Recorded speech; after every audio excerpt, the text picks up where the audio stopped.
Welcome to the Register's Report. My name is John Buckley. I'm the Register of Deeds of Plymouth County. And in this show, we talk about Plymouth County real estate. At the Registry of Deeds, we record everything related to your property, whether it be deeds, mortgages, or any other things that have to do with the title to your property. And on this show, we talk about the amount of recordings for the month of March. This show is taped in April. The headline for the month was Spring Market Brings Mixed Messages, and you'll see that in the data that comes across the screen in bar charts. So for the month of March, we had 524 sales of property compared to the 474 deeds in February. That is 11% lower than the 586 deeds recorded in March 2013. We remain year-to-date up 2% over last year, and that's obviously a positive sign. The next chart you're going to see is a bar chart on mortgages in Plymouth County. We recorded 1,143 mortgages in March of 2014. The number of mortgages recorded have dropped significantly. When the interest rates went up, a lot of people stopped refinancing, so that while we're recording mortgages for sales of property, a lot of people are not refinancing like they did months ago. And in fact, we're down 47% in the number of mortgages recorded from March of last year.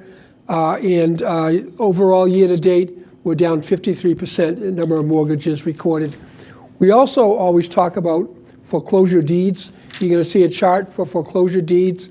Foreclosures have been a very difficult problem in Plymouth County, across Massachusetts, in our country since the meltdown in 2008.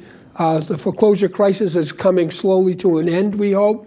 There are only 25 foreclosure deeds recorded in March, lower than the foreclosure deeds in a long time, less than the 47 recorded in February, and down 19% from last year's March. And you might remember that last year, when we were talking about foreclosures, the number of foreclosures year to date compared to the year before, 2013 to 2012, were down 51%. Same issue with foreclosure notices. They're down significantly. There was a slight bump this month in foreclosure notices. You'll see that on the chart. 83 foreclosure notices were recorded in March compared to 43 in February. However, last year we were down 52%, and we expect that to continue to drop off. You'll also see on the screen a listing of foreclosures by communities. In Plymouth County is made up of one city and 26 towns. You can see on this list that Brockton and Plymouth happen to be the communities that have the most foreclosures in Plymouth County. Brockton by far the most. All of those are dropping, and we hope that that part of the marketplace does continue to drop off. I just want to highlight again that we have a new training room at the Registry of Deeds that people can sign up. It's the first Thursday of every month. For a couple hours, you come in and learn the tricks of how to navigate our site, find records in a faster way. Again, we have millions and millions of documents going back to 1685, the founding of Plymouth County, and plans and deeds and information that anybody that's in the industry would certainly like to follow. We also have had great response from municipal employees to do their job a little more efficiently, and genealogists who like to research history. In the next segment of my show, I'll have a couple special guests. We have two individuals who are on licensing boards in the Commonwealth of Massachusetts. One of those individuals is on the Board of Licensing for Home Inspectors, and one is on the board for licensing of plumbers. Greg Hanley and Steve Cook will be joining me shortly, and we'll bring you back shortly to the second segment of the Register's Report. Thank you. Hello, you know us. We're a Major League Baseball team. We are the world champion Boston Red Sox. Perhaps you didn't recognize us without our beards. Today we want to talk about other champions, our troops, our veterans, and our military families. Even Yankee fans would agree these men and women have served for all of us. That's why we started our home-based program, to serve men and women in uniform. And now we're going to team up with Joining Forces to support our military families. So visit homebaseprogram.org and joiningforces.gov to learn how you can get involved. They've had our bats. Now it's time that we have theirs. I think he means bats.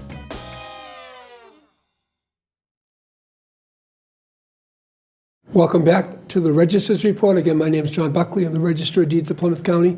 And in this segment, we always try to do something educational in nature.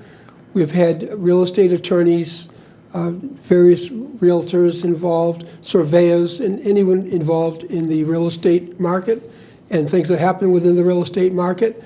In this show, I had two guests invited. One of them is unavoidably detained, but I have the great pleasure of introducing Steve Cook. Steve, how Thank are you, John. Nice to see you. Steve is a member of the Board of Registration of Home Inspectors. That's correct, yes. And one of the things we wanted to talk about in this show, and Mr. Hanley, I might have given him the wrong time, so I'll take that on have me. him 2 But o'clock. he also happened to have his daughter that was in London at a Irish step Yes. recital and or competition, I What a guess. privilege. And so we may have been caught up with that, and we'll get him on another show. Absolutely. But what I wanted to talk about was how important it was for the public to know this, to have everyone that works on their property to be a licensed individual. Yep, that way you don't get, prior to the Division of Professional Licensure, it's kind of like the Wild West out there where anybody could print up a business card and just call, whatever trade they wanted to be in. And then when the state, came in and started regulating it, they set forth a bunch of rules and regulations and, minimum standards to be followed in order to be in a certain trade. Yeah, so I think as a member of a board of one of the types of people that would be important in the purchase of a house, in the case of home inspectors, it's good for us to have this conversation. But first, why don't you just give the public a little bit of background about yourself, how you got into the business, and a little bit about your role on the board. Sure. I've been professionally inspecting homes before the actual regulations. I started back in 1982 and kind of grew, with the industry. And in 2002, the legislator promulgated a statute to start the Board of Home Inspectors. And I joined the board in 2004. Great. Yep.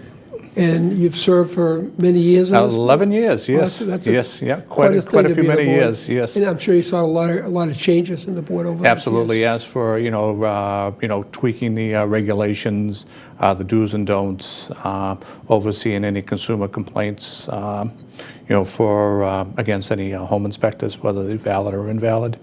So what is the typical role the board plays in overseeing home inspectors? Basically, it's a consumer protection type board.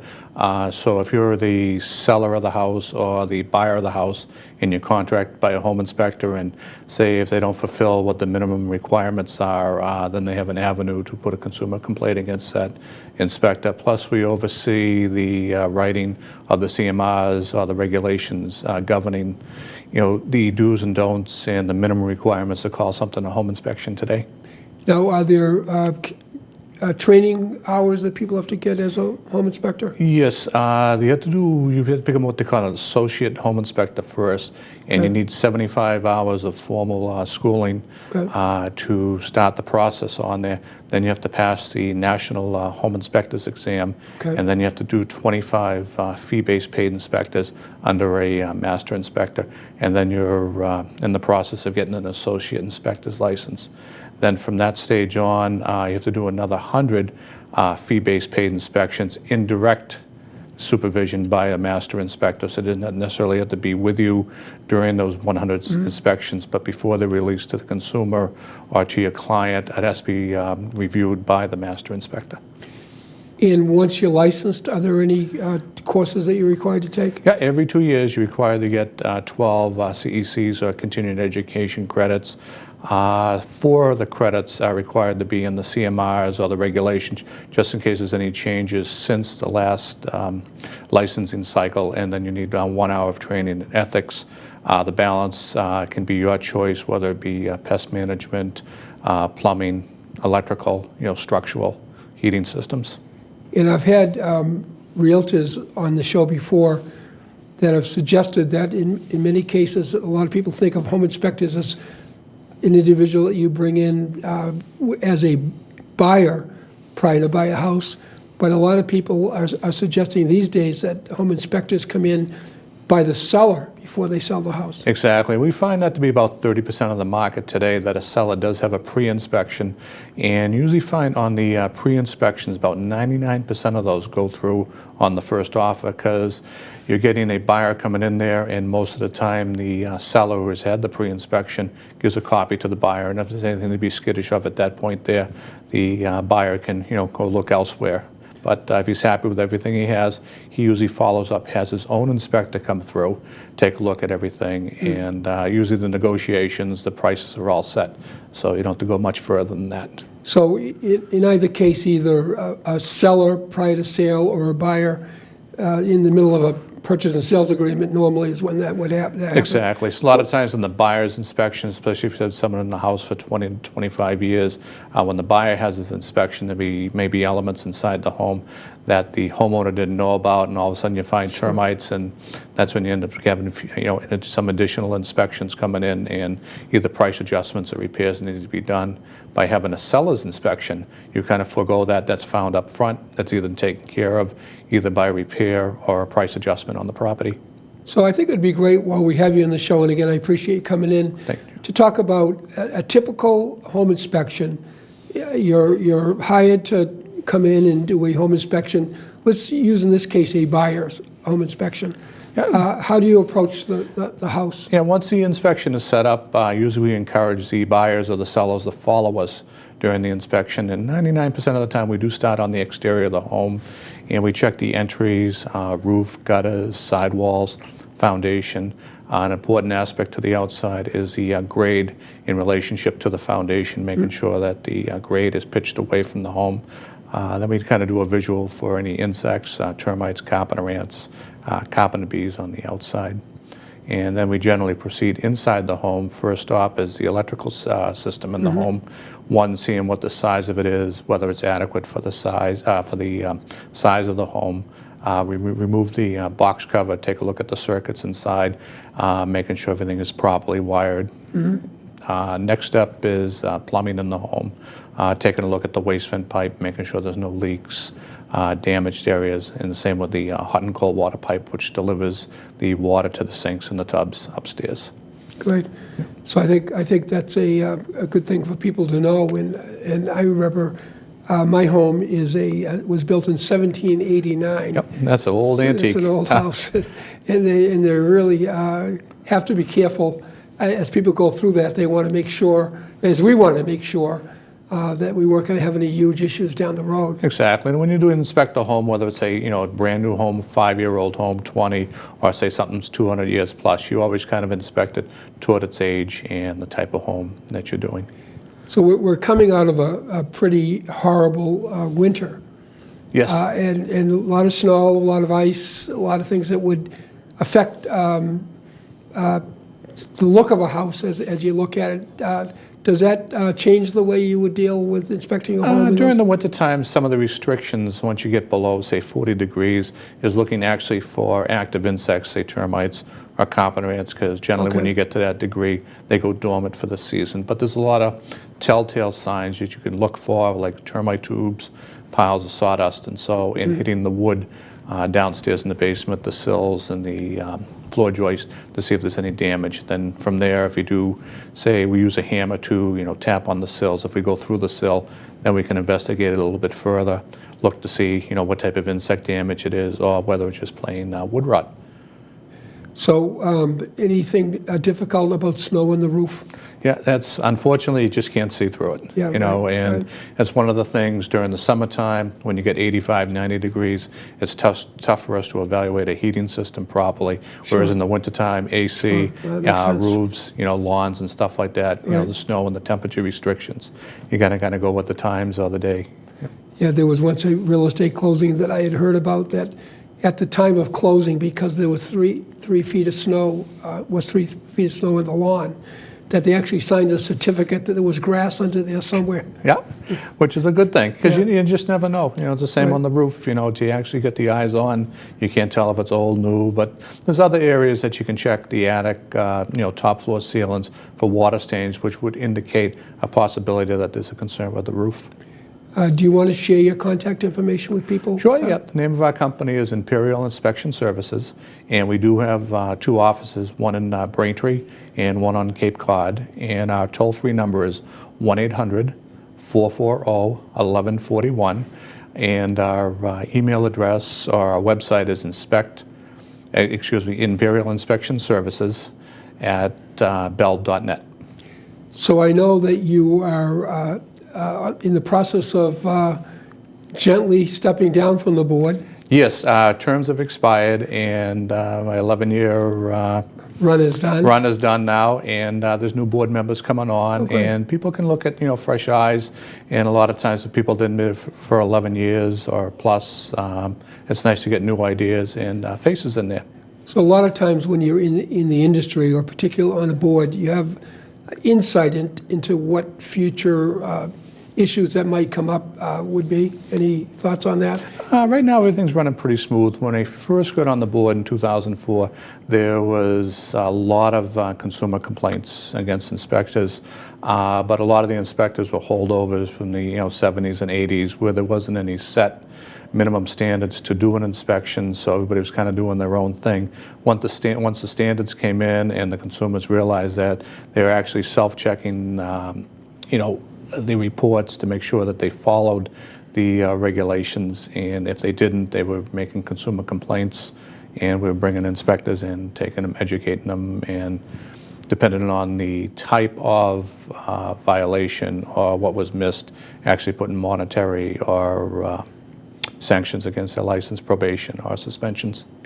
So one of the reasons we wanted to talk about this and the importance of the board is that a lot of people out there many times will go to friends that think they can do a little electrical work, or somebody that might be able to think they could do some plumbing. Right, the jack of all trades and Yes, master of none. You got it, yes. And run into problems. Absolutely. And oversight in licensing is important.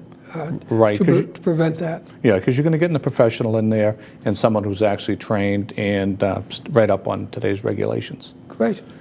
So thank you for Thank you, coming John. on the show, and thank you. I know My pleasure. This is a repeat performance. And, Yes. it's been good, and again, unfortunately, we had Mr. Hanley on the last show. We'll get him on another show and Absolutely. get the chance to tell the story. So great. Thank you very much. Well, thank you very much, John. Okay. Get out to the forest. Let the kids connect to their roots. It's gonna be so much fun. Yeah! Woo-hoo! Hey guys, wait up! And discover the wonders of nature with your family.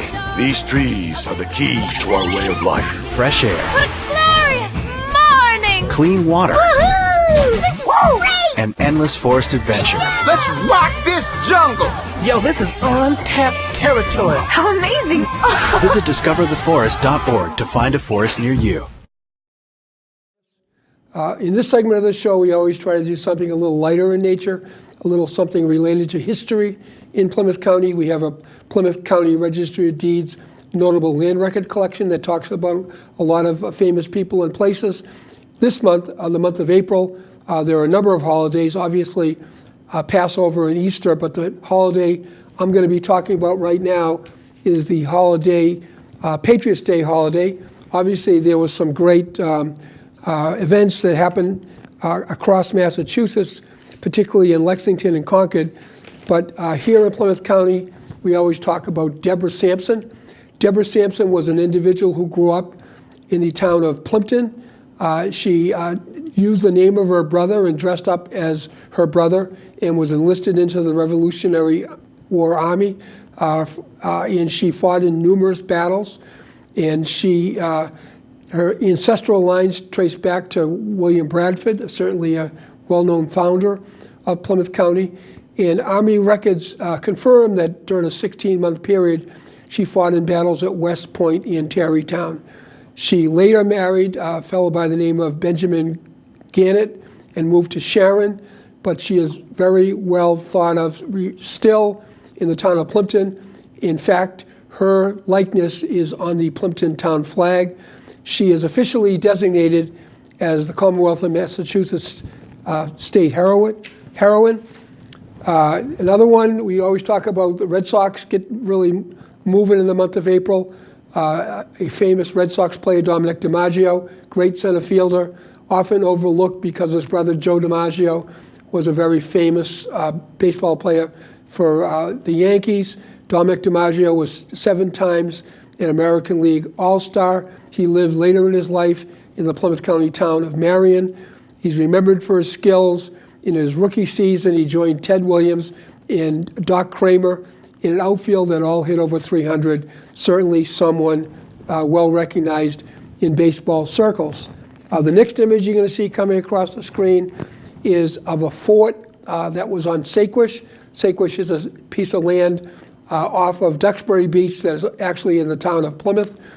Fort Standish was named after the colonial military leader, Miles Standish. It was built in 1863 to defend the port of Plymouth in the Civil War.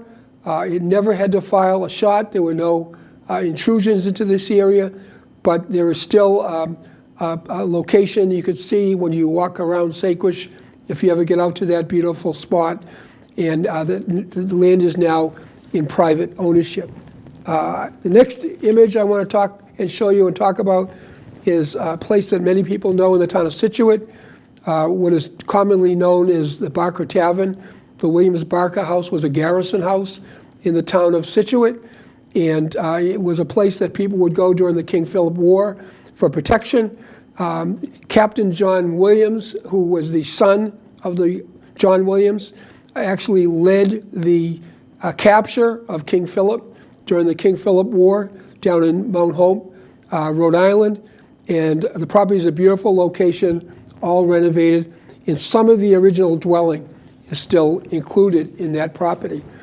I want to thank Lorna Green from my office, Lorna Green Baker and Christine Richards, for helping me put this show together. I want to thank my guests today, Greg Hanley and Steve Cook.